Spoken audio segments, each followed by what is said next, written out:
مولانا محمد وبارک وسلم۔ اعوذ باللہ من الشیطان الرجیم، بسم اللہ الرحمن الرحیم۔ حضور نبی کریم علیہ الصلاۃ والسلام کی سیرت طیبہ کے حوالے سے ہم نے حضور کی رضاعت کے حوالے سے، رضاعت کہتے ہیں بچپن میں شیر خارگی میں دودھ پلانا، آپ کی رضائی ماؤں کا کل ذکر کیا تھا کہ آپ نے اپنی والدہ ماجدہ کے علاوہ حضرت ثویبہ رضی اللہ تعالی عنہ جو کہ ابو لہب کی آزاد کردہ لونڈی تھیں، ان کا آپ نے دودھ پیا۔ اور چند دنوں بعد عرب کا ایک رواج تھا کہ شہر کے لوگ اپنے بچوں کی اچھی نشو و نما کے لیے اور ان کی خاص طور پر جو زبان ہے اس زبان کی صلاحیت کو بہتر کرنے کے لیے بچوں کو دیہات کے اندر بھیج دیا کرتے تھے، یعنی پیدا ہو جانے کے بعد چند ہی دنوں کے بعد ان کو دیہات کے اندر بھیج دیا کرتے تھے۔ خواتین لے جاتی تھی شہر کے اندر سے آ کے بچوں کو، ان کو دودھ بھی پلاتی تھیں اور وہ ان کے ہاں پلتا بڑھتا تھا، بعض اوقات 2 سال، بعض اوقات 3 سال، جب تک انسان بچہ اپنی زبان سیکھنے والا بن جاتا ہے۔ پھر اس کے بعد واپس لا کر والدین کے حوالے کرتی اور والدین ان کی جو 2-3 سال کی خدمت ہے اس حوالے سے ان کی کوئی خدمت کر دیتے، ان کو کچھ مال پیسہ متاع و ساز و سامان دے دیا کرتے تھے۔ اور ہر سال بہار اور خزاں میں دیہاتوں سے عورتیں اور دائیاں اس مقصد کے لیے آیا کرتی تھی شہر کے اندر۔ سرکار دو عالم صلی اللہ علیہ وآلہ وسلم بہار میں پیدا ہوئے۔ آپ جانتے ہیں ربیع الاول، ربی کا معنی بہار ہوتا ہے، موسم بہار میں پیدا ہوئے۔ تو اس وقت جو دائیاں شہر مکہ کے اندر بچوں کو لینے کے لیے آئیں، ان دائیوں میں حضرت حلیمہ سعدیہ رضی اللہ تعالیٰ عنہ بھی تھیں۔ آپ کہتی ہیں کہ میں اپنے شوہر اور ایک بچے کے ساتھ آئی تھی، ہمارے پاس سواری کے لیے ایک گدھا تھا اور ایک اونٹنی تھی جس سے میں اپنے بچوں کو دودھ بھی پلاتی تھی اور سواری بھی کرتی تھی۔ اور ہمارے ہاں غربت کا حال یہ تھا اور قحط اتنا پڑا ہوا تھا کہ نہ جانوروں کے کھانے کے لیے پورا ہوتا تھا نہ ہمارے کھانے کے لیے پورا ہوتا تھا۔ میرے اپنے سینے میں دودھ نہیں تھا اور میرا جو بچہ تھا وہ بھوک اور پیاس کی وجہ سے ساری رات رویا کرتا تھا، اور نہ اونٹنی کے تھنوں میں اتنا دودھ تھا کہ ہم اپنے بچے کا پیٹ بھرتے اور خود بھی پیٹ بھر کے سوتے۔ اور میرے جانوروں کی کمزوری کی وجہ سے ساری جو میرے ساتھ آنے والے لوگ تھے وہ پہلے شہر مکہ پہنچ گئے، اور مکہ شہر کے جو امراء اور جو سردار لوگ تھے ان کے گھروں کے جا کے بچے انہوں نے لے لیے۔ میرے جانور کمزور تھے، میں لیٹ پہنچی، تاخیر سے پہنچی، اور جب میں شہر مکہ میں پہنچی تو سوائے حضرت عبد المطلب کے یتیم پوتے کے اور کوئی بچہ لینے کے لیے نہیں بچا تھا۔ اب ظاہراً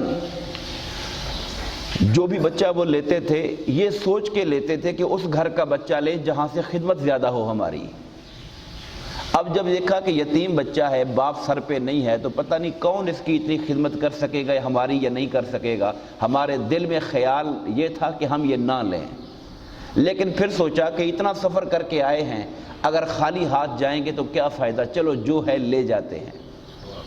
ہم گئے حضرت آمنہ رضی اللہ تعالیٰ عنہ کے پاس، کہتے میرے ساتھ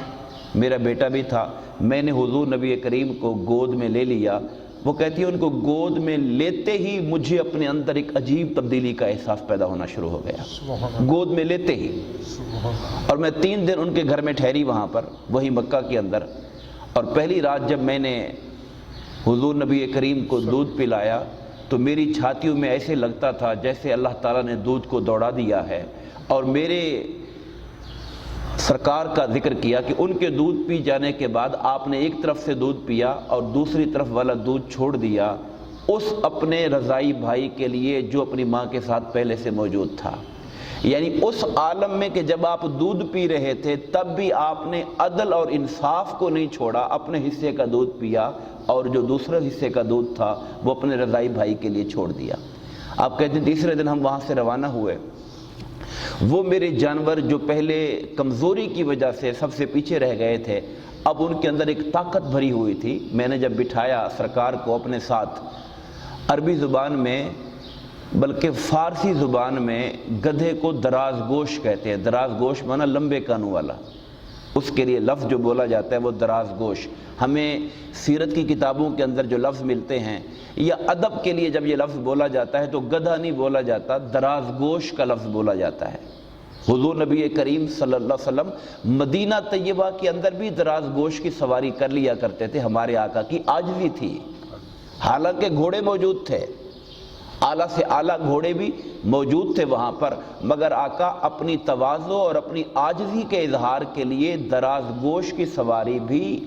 مدینہ طیبہ کے اندر حالت نبوت، اعلان نبوت کے بعد بھی اس سواری کر لیا کرتے تھے۔ وہ کہتے ہیں، حضرت حلیمہ کہتی میں نے بٹھایا آقا کو اپنے ساتھ، تو جس دراز گوش پر میں سوار تھی اس نے 3 دفعہ خانہ کعبہ کی طرف منہ کر کے اپنے سر کو جھکایا اور آسمان کی طرف دیکھا، گویا شکر ادا کیا کہ باری تعالیٰ تو نے مجھے اپنے محبوب کی سواری بننے کا شرف عطا کیا ہے۔ سبحان اللہ، سبحان اللہ۔ تو میں لے کر چلی، تو وہ جو مجھ سے پہلے آنے والے لوگ تھے، میری سواریاں اتنی تیز تھیں کہ وہ ان کو کراس کر گئے، اور لوگ مجھ سے پوچھتے تھے حلیمہ تو نے اپنی سواری بدلی تو نہیں ہے؟ یہ کون سی سواری تیرے پاس آئی ہے جو اتنی طاقت کے ساتھ فراٹے بھرتے ہوئے جا رہی ہے؟ زبان حال سے انہوں نے جواب دیا ہوگا کہ سواری تو نہیں بدلی، البتہ سوار ضرور بدلا ہے جس کی بنا پر سواریوں میں یہ جان آئی ہوئی ہے۔ اب اپنے گھر جاتی ہیں، اپنے قبیلہ پہنچتی ہیں، اور قبیلہ پہنچنے کے بعد وہاں پر بھی قحط کی صورتحال تھی، مگر حضرت حلیمہ سعدیہ رضی اللہ تعالیٰ عنہ کہتی ہیں کہ میری بکریاں جب جاتی تھیں تو خوب چر کر اور اپنے آپ کو، پہلے ان کا حال یہ تھا کہ ان کے تھنوں میں دودھ نہیں ہوتا تھا، مگر جب سے حضور ہمارے گھر آئے ہماری ہر شے میں ہی برکت پیدا ہونا شروع ہو گئی، سبحان اللہ۔ اور ہم سوچ بھی نہیں سکتے تھے۔ اس طریقے سے ہمارے گھر کے سارے برتن دودھ سے بھرے رہتے، جبکہ لوگوں کا حال بہت پتلا تھا۔ اور ایک مرتبہ وہ کہتی ہیں کہ حضور نبی کریم صلی اللہ علیہ وآلہ وسلم کو ان کی بہن، رضائی بہن حضرت شیمہ ہمیں بتائے بغیر باہر لے کر گئیں، تو جب میں نے ڈھونڈا اور ان کو دیکھا کہ وہ باہر صحن کے اندر کونے پر جہاں جانور ہیں وہاں پر ہیں، دھوپ گرمی کا موسم تھا، میں نے جا کر پوچھا کہ شیمہ ان کو تم باہر کیوں لے کر آئی ہو؟ تمہیں معلوم نہیں کہ گرمی کتنی زیادہ ہے؟ تو ان کی بہن کہتی ہے، وہ حضرت حلیمہ کی بیٹی کہتی ہیں کہ میں جب سے ان کو باہر لے کر آئی ہوں ان کو دھوپ نہیں لگی، بادل ان پہ سایہ کیے ہوئے ہیں، اور یہ جہاں جاتے ہیں بادل ساتھ ساتھ چلتا ہے، یہ رک جاتے ہیں تو بادل رک جاتا ہے، یہ چل پڑتے ہیں تو بادل چل پڑتا ہے۔ اور یہ آقا کا معجزہ وہ تھا جو بعد میں حضرت ابو طالب جب حضور کو لے کر شام کے سفر پر گئے تھے، تجارت کے لیے شام کے سفر پر، جب سرکار کی عمر کوئی 12 سال کے قریب تھی، اس وقت جب لے کر گئے تھے تو تب بھی وہاں پہ رہنے والا ایک عیسائی راہب تھا، اس نے قافلے کی خدمت کی تھی اور کہا تھا کہ تم نہیں جانتے کہ یہ بچہ کون ہے، یہ جب چلتا ہے تو اس کے اوپر بادل سایہ کرتا ہے، جب رک جاتا ہے تو بادل اس کے ساتھ ٹھہر جایا کرتا ہے، یہ آنے والے وقت میں اللہ کا پیارا نبی ہے۔ تو یہ بادلوں کا سایہ کرنا حضور کے بچپن کے ساتھ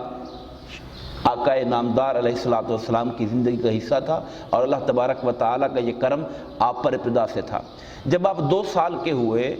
تو آپ کی والدہ حضرت حلیمہ رضائی والدہ آپ کو چھوڑنے کے لیے شہر مکہ میں آئیں، مگر دل ان کا یہ چاہتا تھا کہ ابھی اور حضور میرے گھر میں رہیں، تو انہوں نے آپ کی ماں حضرت آمنہ سے کہا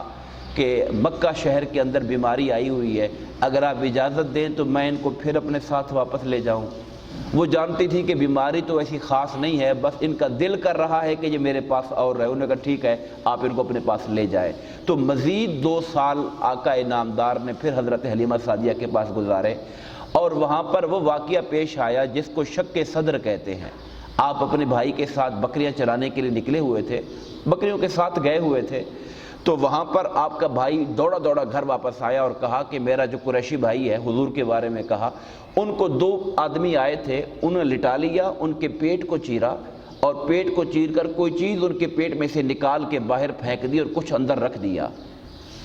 حضرت حلیمہ ان کے شوہر کے ہاتھ پاؤں پھول گئے، بھاگے دوڑے، کیا ہو گیا؟ جب وہاں پر پہنچے دیکھا حضور صحیح سالم کھڑے ہیں مگر آپ کے چہرے کا رنگ بدلا ہوا ہے، اور پوچھا ان سے کیا ہوا؟ انہوں نے وہی بات بتائی کہ اس طریقے سے دو آنے والے آئے تھے، وہ ملائکہ تھے، انہوں نے میرے پیٹ کو چیرا، سینے کو چیرا،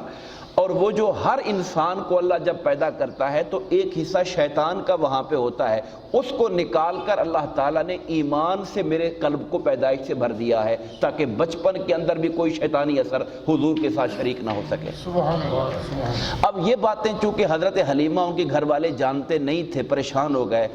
حضرت حلیمہ کے شوہر نے کہا کہ لگتا ہے ان پر کوئی عصیب یا جن آ گیا ہے، ہمیں ان کو جلدی ان کے گھر چھوڑانا چاہیے، کوئی بعد میں پریشانی پیدا نہ ہو جائے۔